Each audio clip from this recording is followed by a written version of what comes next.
Listen carefully, what I'm about to tell you will change your life forever.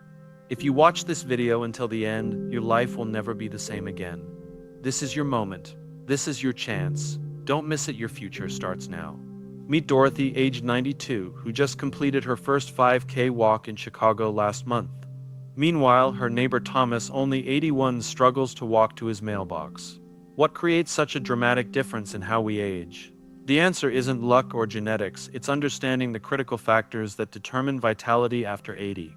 Recent studies from Harvard Medical School reveal a surprising truth.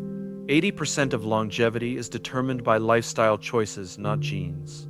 Today, I'll share groundbreaking research showing why some seniors thrive while others decline, and more importantly, 5 science-backed secrets that can help you stay vibrant well into your 90s and beyond.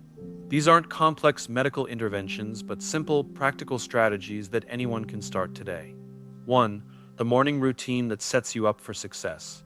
Most seniors accept stiffness and fatigue as inevitable, but research shows that how you start your day determines your energy levels. Sarah, 88, begins each morning with 5 minutes of gentle stretches in bed, a habit she calls telling my body we're going to have a good day. She starts by slowly extending her arms overhead, taking deep breaths to wake up her lungs. Then she circles her ankles and wrists to improve circulation before even stepping out of bed. Studies from the National Institute on Aging confirm that light morning movement reduces joint pain and improves circulation, which is crucial for preventing falls and maintaining independence. A 2022 study found that seniors who incorporated just 5 minutes of stretching upon waking reported 30% less stiffness throughout the day compared to those who remained sedentary in the morning. Another key factor: protein timing. Many seniors make the mistake of eating most of their protein at dinner, but research shows that spreading intake throughout the day, 25-30 grams per meal, helps maintain muscle strength. Dr. Emily Schwartz, a geriatric nutritionist, explains, muscle synthesis declines with age, so consistent protein intake is like sending small, frequent signals to your body to rebuild tissue. Sarah's go-to breakfast is Greek yogurt with walnuts and honey, a quick meal that packs 20 grams of protein. Other easy options include scrambled eggs with spinach or a lentil omelet. I used to skip breakfast, Sarah admits, but now I see it as my first act of self-care. But mornings aren't just about food and movement. Hydration is equally critical. Many seniors wake up mildly dehydrated, which can cause dizziness and fatigue. Sarah keeps a glass of water by her bedside and sips it before even getting up. It's like oiling a machine before starting it, she laughs. A surprising addition to her routine: sunlight exposure. Within 30 minutes of waking, Sarah steps outside, even if just to her balcony, for a few minutes of natural light. This helps regulate her circadian rhythm, improving sleep quality at night. It's free medicine, she says.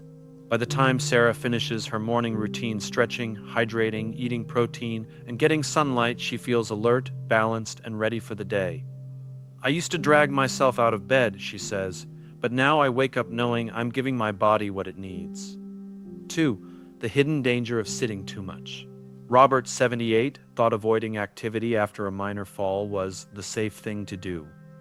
He spent most of his day in his recliner, watching TV and reading.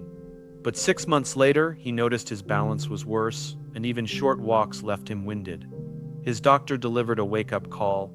Prolonged sitting is as harmful as smoking for seniors. Research from the Journal of the American Medical Association shows that adults over 70 who sit more than 8 hours daily have a 40% higher risk of early mortality, even if they exercise occasionally. The problem? Sitting for long periods slows blood flow, weakens muscles, and increases inflammation. But the solution isn't intense workouts, it's micro movements. Robert started small, standing during TV commercials, pacing while on phone calls, and doing seated leg lifts. At first, it felt silly, he admits, but within weeks I noticed less stiffness. Alice, 85, uses the 2-minute rule, moving for 2 minutes every hour. She sets a gentle alarm as a reminder. Some of her favorite mini activities include marching in place while waiting for the kettle to boil, heel raises while brushing her teeth, seated torso twists during TV ads. I don't need a gym, Alice says. I just use my everyday moments as opportunities to move. Experts call this movement snacking, short bursts of activity that add up. A 2021 study found that seniors who broke up sitting time with 2-minute walks every hour had better blood sugar control and improved leg strength compared to those who exercised once a day but sat for long stretches. Robert's turning point, discovering chair yoga, simple stretches he could do without getting up. Now, when I feel stiff, I do shoulder rolls or ankle circles, he says. It's not about fitness, it's about staying functional. 6 months after making these changes, Robert no longer dreads standing up. I'm not running marathons, he laughs, but I can walk to the mailbox without feeling like I've climbed a mountain. 3. Sarcopenia, the silent muscle thief. Patricia, 76, didn't realize her struggle to rise from chairs was due to muscle loss, not just getting older. Like many seniors, she assumed weakness was inevitable until her doctor diagnosed her with sarcopenia, age-related muscle loss. After 60, adults lose 3% of muscle mass yearly, leading to frailty and falls. But Mayo Clinic studies show sarcopenia can be reversed at any age. The key? Resistance exercises plus protein. Patricia started with chair stands, slowly rising from a seated position using her arms for support. At first, she could only do 3, but by practicing daily, she built up to 12 in a row within 2 months. I felt like I'd unlocked a secret, she says. William, 84, took a different approach. During TV ads, he'd do wall push-ups, leaning against a wall and pushing away, leg lifts while seated, calf raises holding the counter. I didn't need weights, he says. My own body was enough. Nutrition also plays a role. Patricia added protein-rich snacks between meals, cottage cheese, hard-boiled eggs, or a handful of almonds. I used to eat mostly carbs, she admits. Now I think of protein as my muscle medicine. Within 3 months, Patricia noticed a difference. I could carry groceries again, she says. That's when I knew aging doesn't have to mean giving up. 4. Loneliness versus nutrition, the surprising connection. Elizabeth, 75, had always loved cooking. For decades, she prepared meals for her husband, Richard, hearty stews, fresh baked bread, Sunday roasts with all the trimmings. The kitchen was the heart of their home, filled with laughter, shared stories, and the comforting rhythm of daily rituals. But after Richard passed away, the kitchen fell silent. The stove stayed cold. The table, once crowded with dishes, now held only a single-place setting. At first, Elizabeth told herself she wasn't hungry. Then she convinced herself it was too much effort to cook for one. Soon, she was skipping meals entirely, surviving on tea, toast, and the occasional microwave dinner.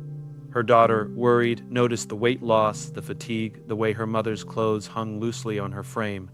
But Elizabeth brushed it off. I'm just not as hungry these days, she'd say. What Elizabeth didn't realize was that her lack of appetite wasn't just grief, it was loneliness, and she wasn't alone. Studies show that 43% of seniors who eat alone are at risk of malnutrition, not because food is unavailable, but because eating an act so deeply tied to connection loses its joy when done in isolation. The solution? Social eating. For Elizabeth, the turning point came when her neighbor Martha invited her to a community meal program at the local senior center. At first, she hesitated. The idea of sitting with strangers felt overwhelming. But from the moment she walked in, the smell of roasted chicken filling the air, the sound of chatter and clinking silverware, something shifted. She wasn't just eating, she was sharing, laughing, living. Other ways to combat mealtime loneliness. Host potlucks, even a simple soup night with a few friends can reignite the joy of cooking and eating together. Virtual dinner dates like Carol, 78, who cooks the same recipe as her sister 300 miles away while video calling. It's like we're at the same table, she says. Small rituals using nice dishes, lighting a candle, or playing music can transform a solitary meal into something special. Elizabeth still misses Richard, but now when she sits down to eat, she no longer feels alone. 5. Walking meditation, the ultimate mind-body practice. Grace, 88, walks every morning. Rain or shine, she laces up her sneakers and steps outside. But Grace doesn't just walk, she meditates. Her routine is simple. She starts by standing still, feeling the ground beneath her feet. Then she moves slowly, paying attention to each step, the lift of her heel, the roll of her foot, the gentle press of her toes into the earth. She syncs her breath with her strides, inhaling for 3 steps, exhaling for 4.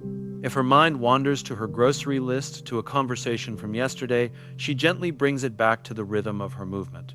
Grace swears by this practice. It's not just exercise, she says, it's peace. Science backs her up. Research shows that walking meditation lowers stress hormones by 23% and improves memory in seniors more than traditional walking alone. Why? Because it combines movement with mindfulness, grounding the mind in the present moment. For those with limited mobility, Grace suggests seated walking meditation. Sit comfortably in a chair. Lift one foot slightly, then lower it. Repeat with the other. Focus on the sensation of movement, the weight shifting, the breath flowing. You don't need perfect form, Grace says. You just need to pay attention. At first, Grace struggled. Her thoughts raced. Her knees ached. But over time, walking meditation became her anchor, a daily practice that sharpened her mind, soothed her nerves, and reminded her that every step, no matter how small, is a gift. Now when she walks, she doesn't just see the sidewalk. She notices the way the light filters through the trees, the scent of fresh cut grass, the sound of birdsong. And in those moments, she is exactly where she needs to be. Conclusion. Aging vibrantly isn't about luck, it's action.